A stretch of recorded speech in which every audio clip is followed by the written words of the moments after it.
আসসালামু আলাইকুম। আমাদের তোমরা লক্ষ্য করো দশমিক ভগ্নাংশের অনুশীলনী 7 এর ক এর 77 পৃষ্ঠার এর 3 নম্বর করাবো। তোমরা একটু লক্ষ্য করবা 3 এর 11 নম্বর এর আগের অঙ্ক আর এবার করার অঙ্কের মধ্যে পার্থক্য আছে। 0.507 এটা আছে না গুণ 8। এবার তোমরা এটার মধ্যে পার্থক্য আছে কি লিখতে বলতে দেখি কি পার্থক্য নয় তাই না? তখন 3 পর দশমিক, এবারও 3 পর দশমিক। কাকে নিব বলে করে কে আসবা? আসবে এসো।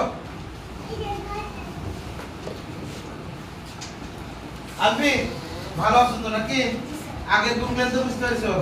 এই 7 আসতে 56 হাতে 5 এই 8 দিয়ে 0 গুণ করলে 0, তাহলে ওই 5টা বসাবো না? তাহলে ওই 5টা বসালাম গেল এটা দিয়ে। এবার এটা গুণ গেল তাই না? এবার আবার 5 আসতে 40 তাই না? 40 এর 0 হাতে 4 8 দিয়ে 0 গুণ করলে 0 ওই 4 করতে 4। এবার তুমি দায়িত্ব তোমার দশমিক বসাবে। কোথায় বসাবে? বসাও ওটাই দশমিক বসাও।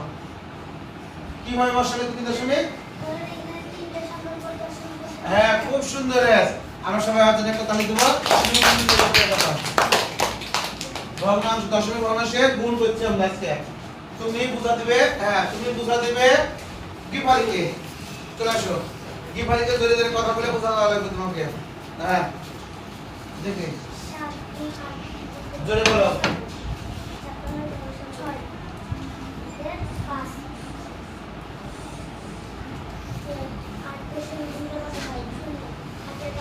জোরে বলো।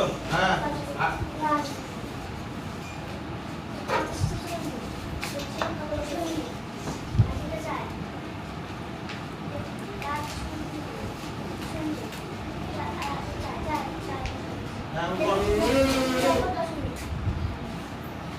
আমরা দুজনে খুব সুন্দর একটা তাদের সামনে গেছো। খুব সুন্দর লাগছে।